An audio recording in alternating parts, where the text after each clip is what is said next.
Welcome to the CloudWorld session on Oracle Cloud and Nokia Network Solutions for Telcos.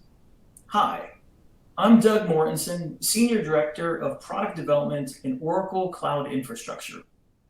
Today, we're going to talk about the Telco Cloud, software as a service, and the collaboration between Nokia and OCI. I'm privileged to be joined in this discussion by Nokia Senior Vice President Mark Bunn. Mark, would you like to introduce yourself? Yeah, thank you. Thank you, Doug. I'm really happy to be here, excited to have this opportunity to co-present with you.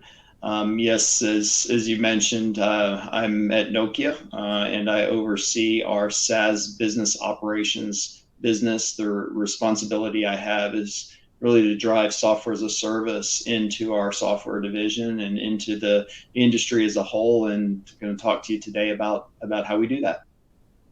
For this discussion, I'll start with our strategy for 5G transformation and review Oracle Cloud for Telcos. Then, Mark will discuss Nokia's vision and approach for SaaS-based network solutions. Let's get started. I'll start with discussing our strategy and Oracle Cloud for Telcos. Next slide. 5G can mean different things to different people, but there's some common threads in what CSPs from around the world have shared with us. 5G represents an opportunity for them to achieve some important objectives. First, it's an opportunity to cut costs, increase their agility, and become environments for innovation. It's also the opportunity to evolve into insight-driven organizations through the use of data science and AI. CSPs also need to expand their revenue by going beyond connectivity. This is something I'm going to talk about in a little bit more detail in just a moment. And lastly, 5G represents an opportunity for CSPs to differentiate themselves by transforming into CX-centric organizations. To achieve these goals, telcos are pursuing digital transformation and cloud adoption. With a cloud model, operators can create efficient and flexible networks, reduce their price per bit, and achieve new business opportunities and solutions. Next slide, please. So what will we see in the 5G era? As we all know, investment and growth in the telecommunications industry continues to be strong, and not just in enhancements to the air interface or increases in bandwidth, but in the underlying infrastructure and services that can be delivered to customers. GSMA estimates that the 5G economy will contribute more than $960 billion to the global economy in the year 2030. This includes not only connectivity, but all 5G-enabled services which leverage 5G technology, IoT, and AI. So, how will CSPs get their slice of the 5G economy? It starts with basic connectivity, but this won't be enough. Connectivity is a commodity and only represents a small fraction of the overall revenue. In order to grow, CSPs will need to extend their offerings. This includes differentiated connectivity, such as network slicing or quality of service differentiation, or even private networks. But it won't stop there. CSPs will extend into non-core products and offer platforms and services for their connected customers. And they'll go a step further, and they will provide fully managed services for customers in specific vertical industries. To achieve these things, to become a platform and offer these kinds of services, CSPs require the agility and scalability that only the cloud can provide. Next slide, please. So what do CSPs need from their telco cloud in order to transform into a next generation digital platform? First, they need a performant carrier-grade platform that can run software-defined cloud-native networks. This includes all of the services, orchestration, automation, and observability needed to run the network. It also includes critical data management capabilities and AI services. Oracle offers all of these capabilities and more in our public and dedicated regions. Using these solutions, CSPs can architect carrier-grade resiliency, reliability, scalability, and quality of service. Next, CSPs need a robust ecosystem of cloud-ready applications to manage their business, operate their networks, and enhance their business services. To step into this and help with this, we've built and are enhancing a certification program and test environment for 4 and 5G network functions. And we're engaging with network equipment providers to onboard their NFs into the Oracle Cloud and add them to the OCI marketplace. Lastly, CSPs need a platform that supports the rapid development and launch of business services. This includes not only a robust development environment, but also up-the-stack solutions.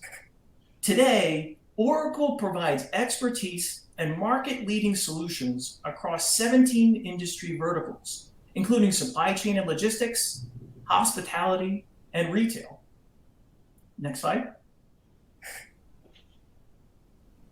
Oracle Cloud for Telcos delivers on the promise of a converged platform. It allows CSPs to run workloads from their IT, network, and enterprise businesses. To support this, OCI has been built from the ground up for reliability and performance and provides a comprehensive set of IaaS and PaaS services. With OCI, CSPs can transform from telcos into techcos. They can modernize their business. They can run their networks with agility and launch new business services. It allows CSPs to be more efficient, to reduce their capital and operational expenses, and have the versatility to step into new opportunities in the market. It's also about an open environment that allows CSPs to build and deploy the applications that they choose, whether from Oracle or another vendor. It also provides an innovative environment that allows CSPs to experiment, fail fast, and reduce their time to market. Next slide. Now that I've talked about Oracle Cloud for Telcos, let's discuss the collaboration between Nokia and OCI. With this collaboration, we're bringing together Oracle's experience running SaaS solutions in the telco cloud and Nokia's innovative approach to deliver carrier-grade services as SaaS. Next slide. With OCI's global network of commercial regions and dedicated cloud offerings, and Nokia's market-leading network products, we're working to revolutionize how carrier-grade services can be delivered for CSPs with resiliency, scalability, performance, and security. As you can see here, we're exploring a wide variety of areas to bring this vision to life and to modernize network operations. In just a few minutes, Mark will discuss Nokia's approach in greater detail. Next slide. So how do we achieve this bold vision? It starts with a performant cloud that includes a spectrum of solutions that delivers compute where it's needed. For example, with our dedicated regions, customers don't have to compromise on functionality or performance to take control of their workloads. They can leverage the full power of the Oracle Cloud on-premise while meeting the requirements for data sovereignty and data residency. Further, Oracle offers hybrid solutions for the near and far edge. These solutions support a variety of use cases where latency may be a concern, or specific performance is required. Oracle Compute Cloud at Customer, or C3, is a rack-scale infrastructure solution that extends OCI into the customer's data center, making it ideal for central offices or mobile switching offices. Leveraging these solutions, telcos can architect their network to distribute workloads wherever they may be needed. Next slide. With Oracle Cloud for Telcos, we understand that CSP workloads have their own unique functional and performance needs. That's why OCI offers the flexibility to scale your workloads, optimizing them for performance while also minimizing costs. We also provide the services and capabilities to configure your network for resiliency and high performance. And of course, OCI's security-first approach means we've designed our virtualization stack to minimize the risks of hypervisor-based attacks and to increase tenant isolation. Next slide. So how do these Oracle solutions and capabilities come together for a 5G network? Here you see a high-level reference architecture. You see the OCI public or dedicated region is operating a 5G core, while other workloads are distributed to the near edge on C3. In this example, the complete 5G control plane and packet core are running in the OCI region, while elements of the user plane and radio access network are being run on the C3 at the near edge. Also note how the OCI region is hosting the BSS OSS applications in addition to the capability of also running front and back office applications. Next slide. Many of the world's top telcos are already partnering with OCI to transform their businesses and networks. We're proud to be on this journey with them. Now, let me turn things over to Mark.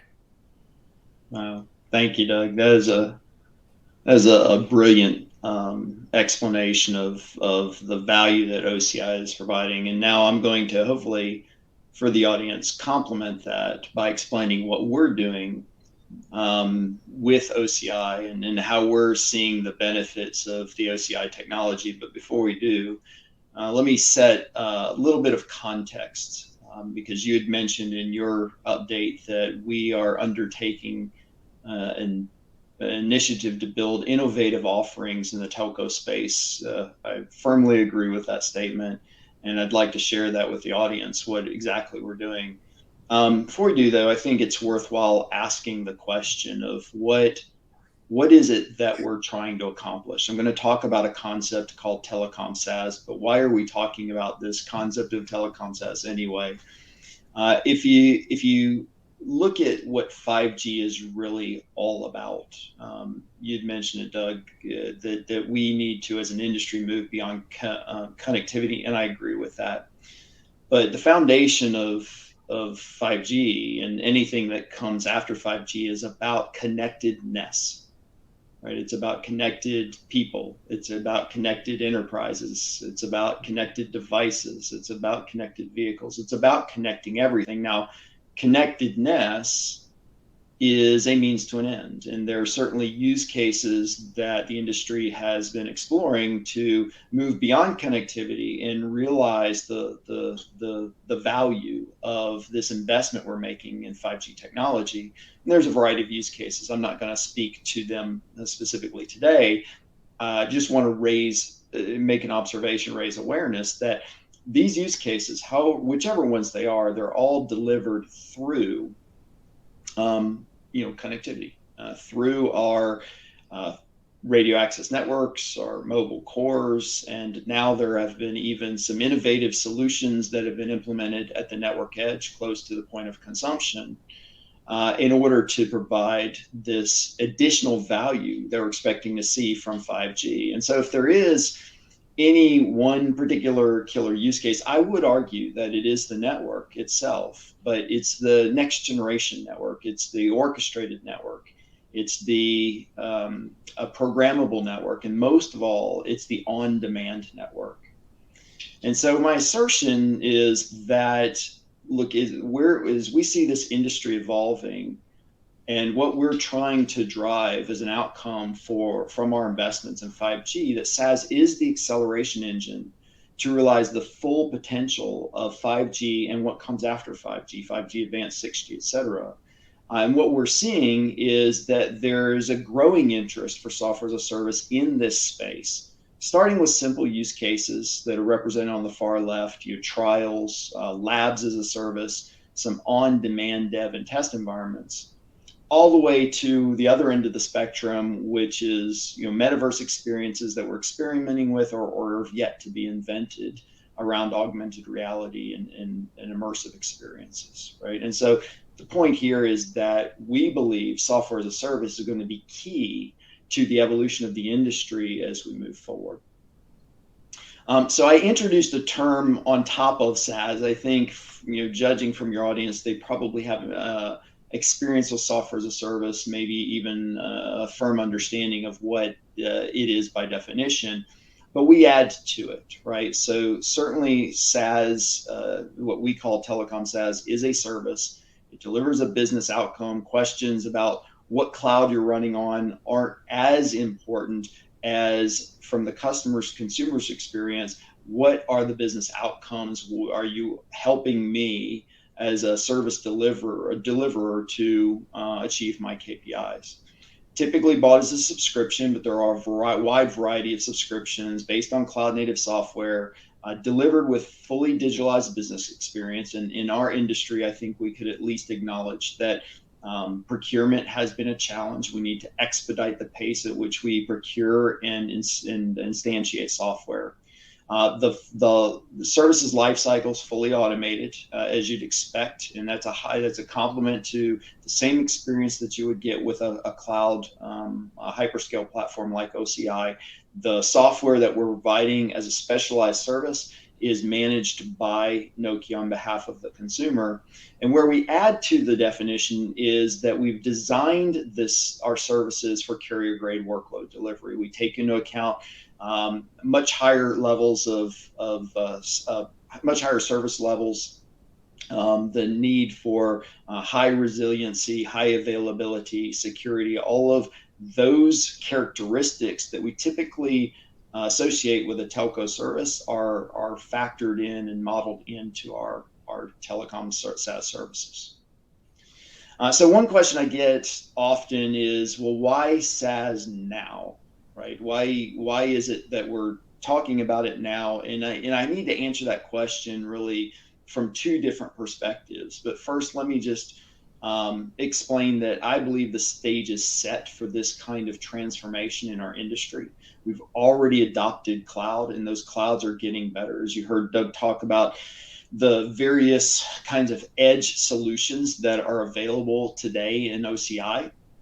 And that just makes the job of providing software in a latency sensitive setting or a data sovereignty sensitive setting that much easier to do. And so for me, it's a foregone conclusion that cloud is here to stay, and it is going to be the next generation of our delivery model. Now, with that transition that we've been going through now for the last decade, cloud native became very important to us. The ability to realize additional operational benefits as a result of running workloads on cloud. And so simultaneously with this cloud adoption came a demand for software vendors to provide their software in a way that could be operationalized at a much greater scale and also could be managed at a much lower level of granularity.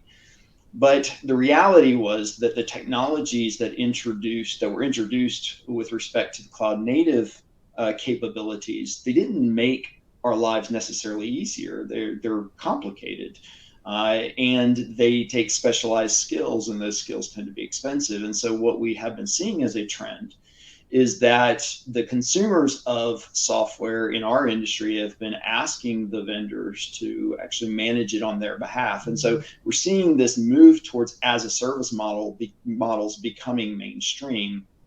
And for me, that just sets the stage for this final piece of the value chain, which is software as a service, that will bring in the simplification, reduce the technology complexity, and will have key characteristics built in around the management of the latency as well as security and the lifecycle managed by the vendor.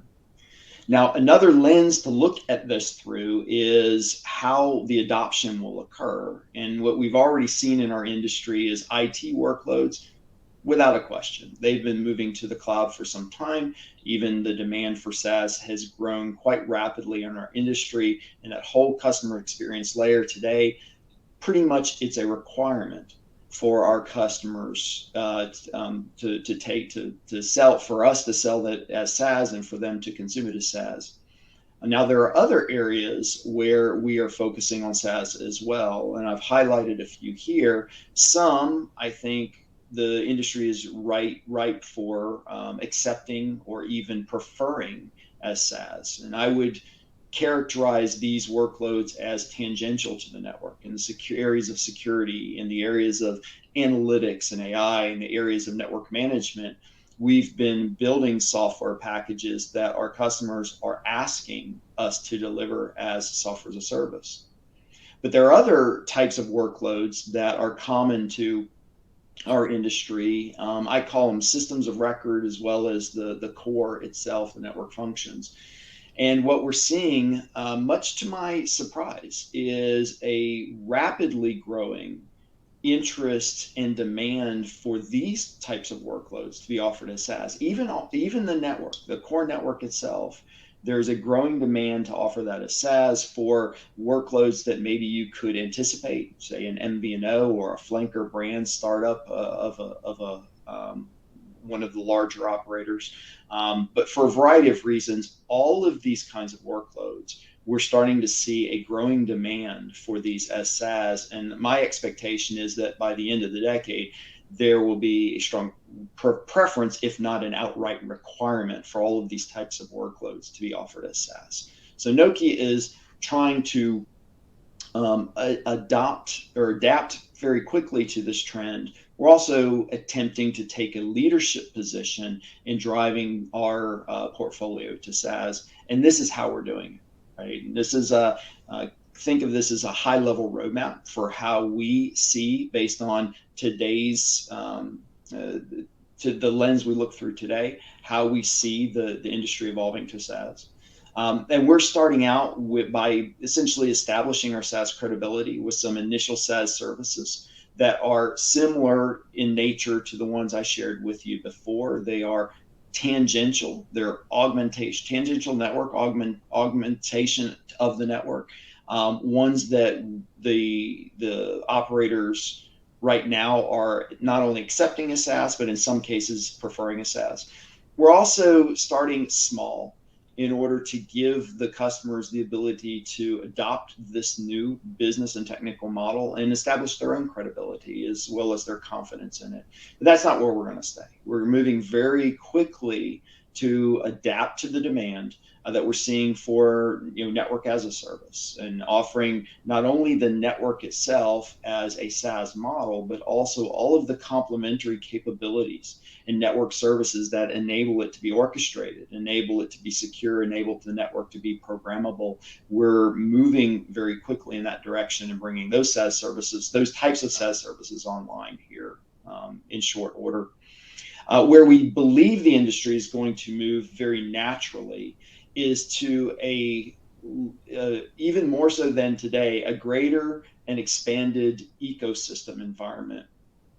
Today, there's obviously a pretty robust ecosystem in which we operate. There's the independent software vendors working with the communication service providers, and obviously the cloud providers are part of this ecosystem today. And so it makes a very strong, a triumvirate kind of offering. But we see that there has to be further expansion that enables us to go very quickly at a pace that we haven't realized in this industry in the past, beyond connectivity, as Doug mentioned. And we think that's going to introduce a number of third parties, even development communities that would come in and build on top of this network as a service that is indeed orchestrated, naturally orchestrated, but also programmable in nature. Now, ultimately, where we see this going is, further optimization, even autonomy in the network itself, the network that can make decisions about when it needs to expand and contract capacity.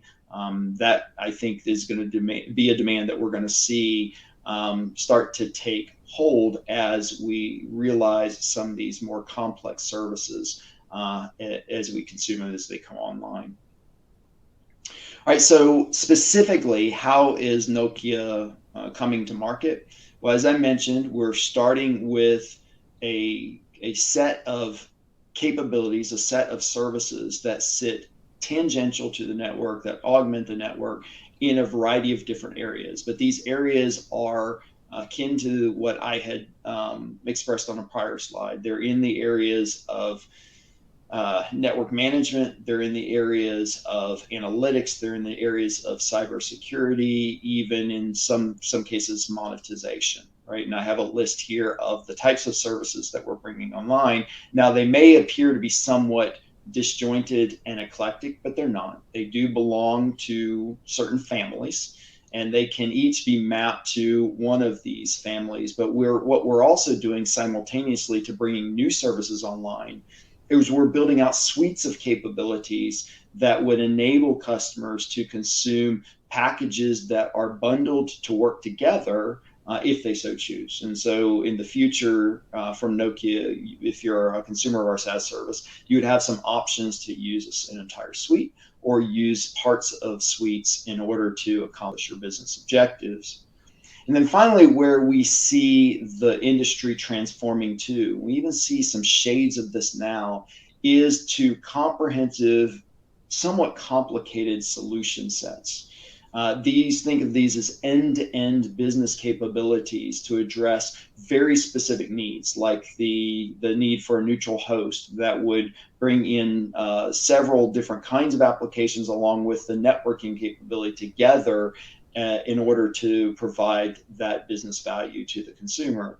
And so what we expect to do in Nokia is offer these solutions as tailorable capabilities, immediately available out of the box to a customer, but also provided in such a way that they can mix and match. And if a customer wants to take pieces of our suites or even our solutions in order to build on top of those their own capabilities using their own software or using an ecosystem that they have created, the development ecosystem they've created, we're fine with that. That's exactly how we expect the industry to evolve. So what's included in our SaaS services? Well, I'd like to say everything. And I think that's about the closest short answer that I can give you. We're managing the service itself, the application lifecycle. We're doing the monitoring, the operations. We're managing against service levels that the customer may have established with us. We're managing the information security, and we're doing all the maintenance. Again, the full life cycle of the services provided by us. We do this in partnership with a hyperscale platform. So the cloud infrastructure is something that is offered as part of the service. It is hidden from the customer in most cases. There's one exception I'll mention at the very end, but hidden from the customer in most cases. But obviously, we're taking advantage of the full capability of those cloud platforms, and OCI has a very, very strong platform on which we can build and offer quite robust SaaS service. So now, with all that explanation behind us, I want to talk a little bit about why did we get involved with OCI. Look, there were a lot of reasons. Attractive and simplified pricing. It's very easy to work with OCI. The model is not complicated to navigate.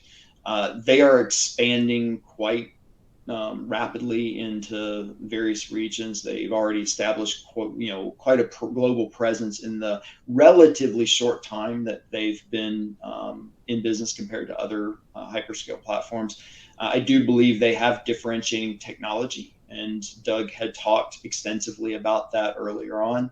And they have, flexible deployment options, which would allow us to deploy in a hybrid mode, which that would be an expectation of many of our customers for these kinds of workloads, as well as being able to promote putting portions of these workloads on the network edge, similar to what Doug talked about, separating the control and user planes.